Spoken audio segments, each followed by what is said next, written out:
Still breathing heavily, he sits down and leans against the pod's wall.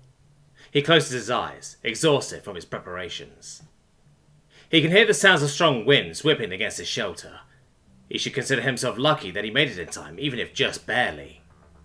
There was a burning sensation in his hands as they slowly start to warm up again. If it weren't for that weird piece of metal in his pocket, he'd be shaking from the cold by now. But, even against his own expectations, he is actually kind of happy right now.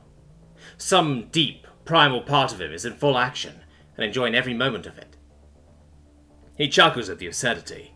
In the past few years, he wasn't even once as much at peace as he is now, in the middle of a frozen wasteland, all alone, listening to the sounds of a deadly storm. He starts humming a melody. It's an old song, a very old song, probably around a century old by now, but it's one of his favourites. That he does remember well. The melody is calm, but the song itself is about, to him, a very personal topic. It's about attachment, a feeling he experienced lots of times. Withdrawing himself either physically, mentally, or emotionally has always been his own way of coping with the world around him. He always listened to that song when it returned. But not just in those occasions, of course. Right now, he feels about as detached from, well, everything as he ever could. But also, happy. Just sitting there with his eyes closed, in a deadly blizzard, not knowing where he is, and humming a sad song to himself, he feels at peace. He doesn't even remember the last time he felt this much at peace. No worries about the future, no deadlines to keep in mind, and no problems to deal with, just being by himself, living in the moment, thinking about absolutely nothing, and simply enjoying the fact of being alive. He could stay like this forever. After a while, though, he doesn't know exactly how much time passed during his little episode. His peace and quiet is interrupted by his stomach growling audibly. Right, I don't even remember the last time I ate. Let's see what kind of rations they put in this. All right, he groans, as he starts shifting in place, moving his strained muscles. As he rises to a standing position, his body tells him again that something is wrong. He still doesn't know what to make of that. He tried to find an answer earlier, but that didn't really work out. And his hunger interests him more than that right now. Moving away from his spot of peace and calm, over to the third shelf he checked, he wonders, how long is he going to be here? Days? Weeks? Well, at least the rations will hold up for a while, plus one thing at a time. Not really looking forward to what happens after they find me. He reaches the shelf. This is where he found the rations and medical supplies during his search earlier. He opens it up and grabs the next best Nutriblock. Or two. The lighting is also getting worse, as the storm is probably blocking out most of the sunlight. He wanders over to yet another cabinet and grabs an LED lantern from it. Flicking the switch, nothing happens. What? He asks, confused. Maybe he did it the wrong way. He flicks the switch again. Nothing. It should be charged, so why doesn't it work? Maybe it's broken. Damn it. He puts the seemingly broken light back in the cabinet, and instead grabs some chemical light sources, or what he would call glorified glow sticks. He bends one and can feel the ampule burst inside. Almost immediately, a bright orange light illuminates the interior of his shelter. Now that he can probably see again, he gathers a blanket from the clothing cabinet and sits down on his little spot again, arms crossed. After wrapping himself in the blanket, he unseals one of the Nutriblocks, which is still a challenge in itself with only one good arm, and begins to eat. While they taste a bit weird, almost like the ocean, they are very filling. Interesting. I wonder... wait. No, I don't. Maybe he is better off not knowing what's inside of them. Halfway through his second, he realizes how much he underestimated how filling those little blocks are, and struggles with his second, but ultimately manages to wolf it down as well. Warm, fed, and tired, he closes his eyes again, this time without humming that song. He just listens to the calming sounds of the storm. And sleep quickly takes him. As he sleeps, he is lulled again by the same comforting feeling he felt just before waking up at the capsule. The dancing motive light is back, too. It seems a bit friendly to him. He tries to question it for a brief moment, but that feeling of comfort is just too tempting. He quickly dismisses the thought, choosing to lose himself in the sea of security instead. As he wakes up, he panics for a fraction of a second, before remembering that he, in fact, is here. Just like waking up in a hotel room on the first day of your stay. His legs ache from his sleeping position, so he untangles them from his little cocoon, and stretches them out in front of him. He yawns and shifts a bit in place, observing his housing.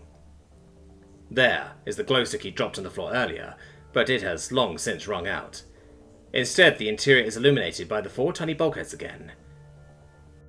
Oh. His throat is completely dry, and he chokes as he tries to speak. Water. Getting out of his blanket, he stands up again, and grabs a large bottle from the food cabinet across the room. Again. What is that feeling? Every time he gets up, his body tells him something is not right. But what is not right, he wonders, as he opens up the bottle. Gulping down a large amount of water, he notices something. He just drank a lot, and that bottle feels off. Checking it, he finds a label, 2 litres. Huh. Those are 2 litres. Alright. He blankly stares at the label, before snapping out of it again. Right. Anyway, it's time to get active. He stows the bottle in an empty backpack he found, along with a few Nutriblocks and other useful-looking supplies. He mumbles as he packs his supplies. Gonna go on a small trip. Storm seems to have passed.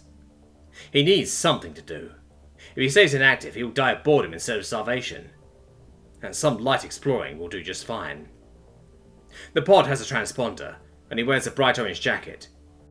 If there is a SAR team in the vicinity, they will surely find him.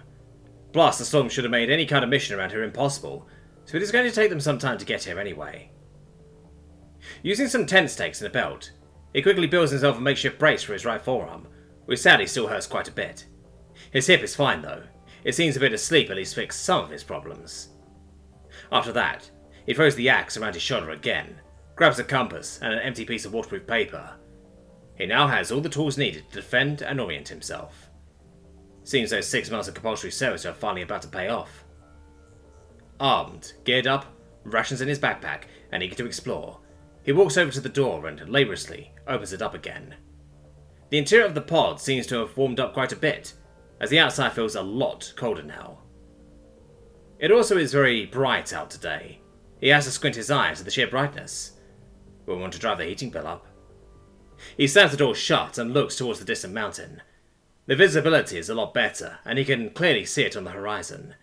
Depending on its size, it should be around 5 to 20 kilometers away. Considering his speed, that should be feasible in 1 day, and if not, he can always just turn around and come back another day. He takes out his compass and folds it open. Wow, that's not normal. The needle seems to orient itself with quite a bit of force. Now that's interesting, he notes, as he rotates it in his hand. Normally the needle would sway a bit before settling, but he can literally shake the compass around and it stays almost perfectly aligned the whole time. Isn't the magnetic field supposed to be weaker at the poles? He shakes the compass around a few more times. Okay, anyways, the mountains to the northwest. If I counted my steps, I could roughly estimate the distance travelled and create a scout map. He still feels a bit nervous about leaving the capsule, but just sitting around won't help him either. I've got a compass and a map. I can do this. He starts walking. 1, 2, 3... 12,447, 12,448. Oh. He stops. Those are tracks. I think I'm having deja vu, he chuckles. He crouches down, trying to read them. Whatever left them, it was something a lot bigger than a human. Something bear-sized. Realizing that, he quickly ducks down, trying not to stand out. Fuck, he whispers. He is no expert at this, but looking at the tracks again, they seem at least somewhat old to him. The edges are rounded, and some loose snow has settled down at the bottom. Probably at least 10 hours old. He didn't check when he woke up, but knowing the time would be helpful right now. He strips back a few layers of clothing around his wrist, tapping his trusty hologlass twice. Nothing. Oh, come on! You serious? He yells at it in a whisper. He taps it again. Still nothing. Fuck's sake! Everything electronic leaves him hanging right now. He pulls the various layers of clothing back over his wrist as he tries to figure out what to do next. Suddenly, his eyes are wide open, his heart skips a beat, and the adrenaline immediately starts pumping through his veins, as he hears what can only be described as the sound of squealing car tires from hell in the distance. What the fuck was that?